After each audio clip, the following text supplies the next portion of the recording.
নমস্কার বন্ধুরা, নতুন একটা ভিডিও নিয়ে চলে এসেছি। আজকের ভিডিও হচ্ছে লাউ মুগ ডালের ঘন্ট। খেতে যা লাগে না, তো মায়ের হাতের রান্না পুরো দিনের, সেগুলো আবার নতুন করে নিয়ে আসছি। এক এক করে আমি তেজপাতা আর পাঁচ ফোড়ন দিয়ে দেবো। দেওয়ার পরে দু মুঠো মতন মুগ ডাল দিয়ে দেবো, দিয়ে ভালো করে নাড়িয়ে নেবো।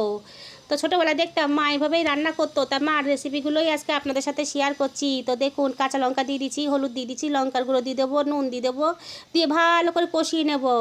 তো এইভাবে কষি, যত মশলা কষাবো তত কিন্তু খেতে সুস্বাদু হয়, এটা সবাই জানেন। তো লাউ কুচানোগুলো দিয়ে দিলাম, দিয়ে ভালো করে আবার নাড়িয়ে নেব। তো নাড়িয়ে নিয়ে দেখুন বন্ধুরা, কালারটা কিন্তু দুর্দান্ত লাগছে। মা বানাতো না, এত সুন্দর লাগতো, তাই আজকে আবার আপনাদের দেখাচ্ছি এইভাবে। তো মায়েদের হাতে রেসিপি কিন্তু দারুণ লাগে। তো ধনেপাতা কুচিগুলো দিয়ে দেবো, দিয়ে তারপরে আমি ভালো করে ঢেকে দেবো।